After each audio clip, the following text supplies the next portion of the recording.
Hello student, today we will start chapter number 4, carbon and its compound. In the last chapter we come to know many compounds or importance to us, and in this chapter we will study about some more interesting compound and their properties. जितने भी compounds carbon containing होंगे means carbon atom से मिलकर बने होंगे, आज हम उनके बारे में स्टडी करेंगे। सबसे पहले हम बात करेंगे बॉन्डिंग की।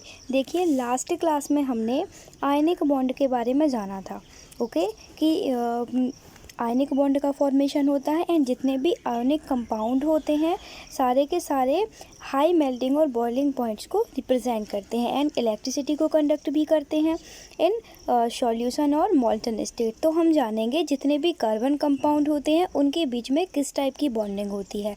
सो carbon compound have covalent bond, mean to say carbon compound जो होते हैं कोवैलेंट बॉन्ड का फॉर्मेशन करते हैं। अब हम जानते हैं कि कोवैलेंट बॉन्ड होते क्या हैं। So a covalent bond also called a molecular bond is a chemical bond that involves the sharing of electron pairs between atoms.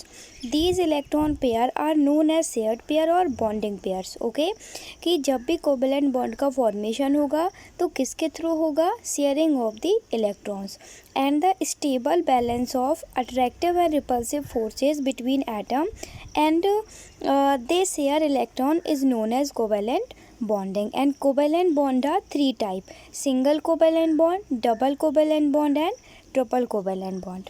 For example आप यहाँ देख सकते हैं hydrogen hydrogen single covalent bond का formation हुआ है and oxygen oxygen double covalent bond and nitrogen nitrogen triple covalent bond. अभी आप देख रहे हैं सिंगल डबल और ट्रिपल बॉन्ड का फॉर्मेशन कैसे हुआ।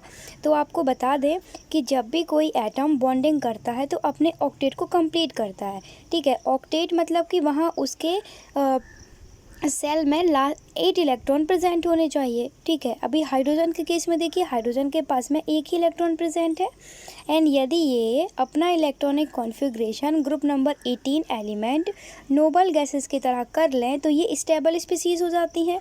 सो देखिए हाइड्रोजन अपने एक इलेक्ट्रॉन को दूसरे हाइड्रोजन एटम के एक इलेक्ट्रॉन के साथ शेयर करता है एंड बॉन्ड का फॉर्मेशन करता है। सेम कंडीशन ऑक्सीजन के साथ है। अब आप देख रहे हैं कि ऑक्सीजन का एटॉमिक नंबर 8 होता है एंड इसकी बैलेंस सेल में 6 इलेक्ट्रॉन प्रेजेंट होते हैं। अब इसको अपने ऑक्टेट को कंप्लीट करने के लिए 2 इलेक्ट्रॉन की और ज़रूरत पड़ेगी। तो ये क्या करेगा? एक दूसरे ऑक्सीजन एटम से 2 इलेक्ट्रॉन शेयर करेगा, जैसा कि आप इस पिक्चर में देख रहे हैं, ओके। वैसे ही सेम कंडीशन होगी कि दोनों एडजेसेंट एटम एक दूसरे के साथ में अपने इलेक्ट्रॉन्स को शेयर करेंगे एंड बॉन्ड का फॉर्मेशन होगा। अब हम यहाँ बात कर लेते हैं CO2 की। तो देखिए जो ऑक्सीजन होगा कार्बन के साथ में डबली बॉन्डेड होता है, mean to say carbon oxygen के बीच में डबल बॉन्ड का फॉर्मेशन होता है। ऑक्सीजन की बैलेंस सेल में 6 इलेक्ट्रॉन प्रेजेंट होते हैं एंड कार्बन की बैलेंस सेल में 4 इलेक्ट्रॉन प्रेजेंट होते हैं। तो कार्बन को अपने ऑक्टेट को कंप्लीट करने के लिए 4 इलेक्ट्रॉन्स की ज़रूरत पड़ेगी, है ना। एंड ऑक्सीजन को अपने ऑक्टेट को कंप्लीट करने के लिए 2 इलेक्ट्रॉन की ज़रूरत पड़ेगी। तो यहाँ टोटल कितने इलेक्ट्रॉन इन्वॉल्व होंगे? 16। चलिए ठीक है, नेक्स्ट हम बात करेंगे allotropes of carbon. So allotropes are different form of the same element in the same physical state. Okay, अभी ये आप एलोट्रॉप्स जो देख रहे हैं एक्चुअल में एलोट्रॉप्स ऐसी स्पीसीज होती हैं जो कि सेम फिजिकल प्रॉपर्टीज़ को रिप्रेजेंट करते हैं। अब यहाँ देख रहे हैं कि जो graphite diamond Florence C60 and graphene है ये सारे के सारे कार्बन से मिलकर बने होते हैं, ठीक है। लेकिन इनकी कार्बन से मिलकर तो बने हैं बट इनकी जो फिजिकल स्टेट है सारी की सारी डिफरेंट है, ओके। ये अलग अलग अपनी प्रॉपर्टीज़ को रिप्रेजेंट करते हैं। इनकी केमिकल प्रॉपर्टीज़ कैसी है?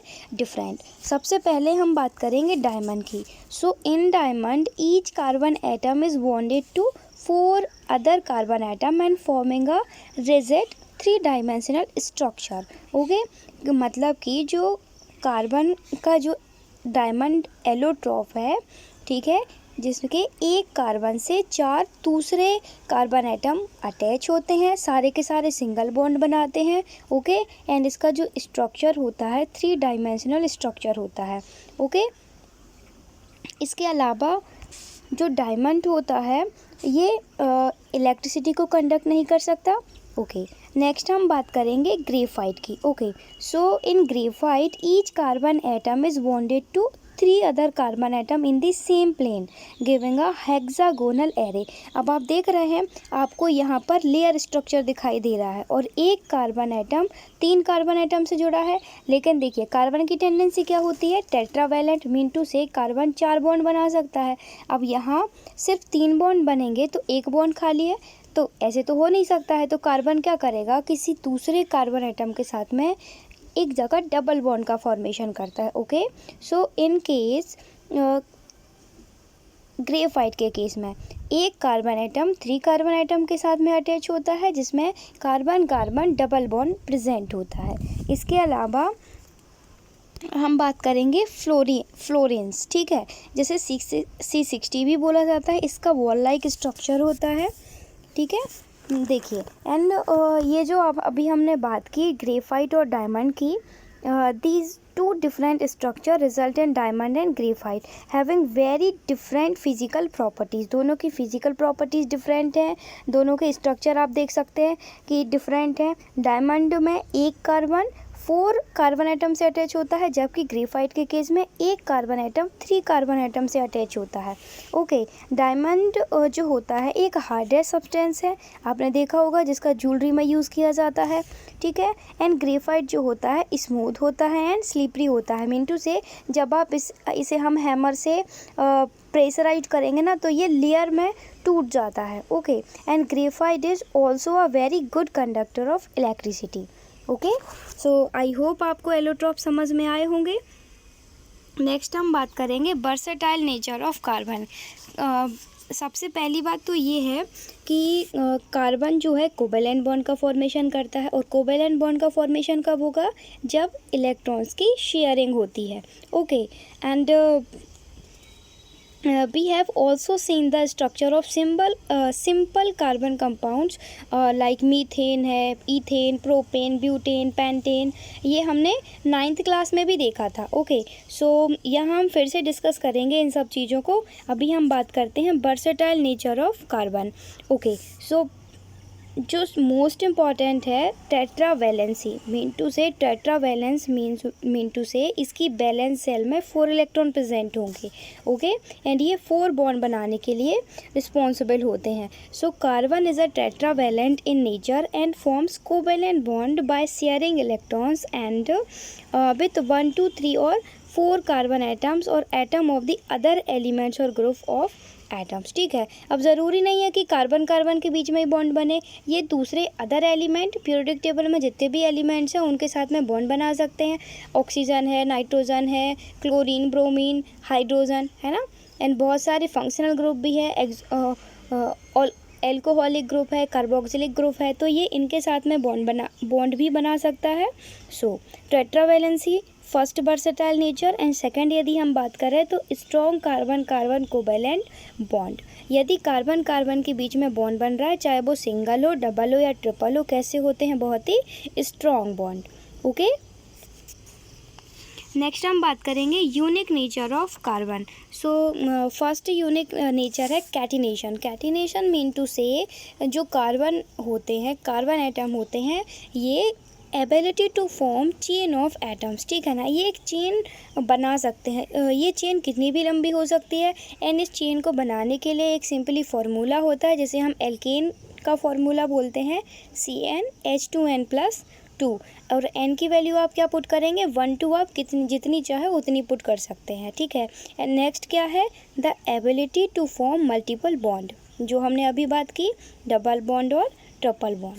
देखिए एग्जाम्पल देख लीजिए, आपकी कुछ एग्जाम्पल हैं ये कैटिनेशन प्रॉपर्टीज़ के, propene, butane, pentane, hexane, heptane, nonane, decane. आप जितने चाहे उतने कार्बन एटम ऐड कर दीजिए और आपके पास में कैटिनेशन। तो कैटिनेशन का मीन क्या हुआ कि कार्बन का चेन फॉर्म में प्रेजेंट होना, ठीक है। एंड कैटिनेशन की हम बात करें तो सिलिकॉन भी एक ऐसा एलिमेंट है जो कैटिनेशन को रिप्रेजेंट करता है। मतलब कि जैसे कार्बन एटम चेन फॉर्म में प्रेजेंट होता है, सेम एज सिलिकॉन भी चेन फॉर्म में प्रेजेंट होता है, but silicon oxygen bond is much stronger than the between 2 silicon atoms. Okay, तो मतलब कि जैसे सिलिकॉन प्रेजेंट हो ना, उसके बीच का जो बॉन्ड है उससे ज़्यादा सिलिकॉन और कार्बन ऑक्सीजन के बीच में प्रेजेंट बॉन्ड स्टेबल होगा एंड स्ट्रॉन्ग भी होगा। ठीक है। सो क्योंकि इसमें डी ऑर्बिटल्स वेकेंट होते हैं इसीलिए, और ये प्रॉब्लम होती है यहाँ पर। सो आपको सिर्फ अभी यहाँ यही ध्यान रखना है कि जो कैटिनेशन होती है कार्बन के बाद में सिलिकॉन एटम में भी प्रेजेंट होती है। Okay, thank you so much students, thanks for watching.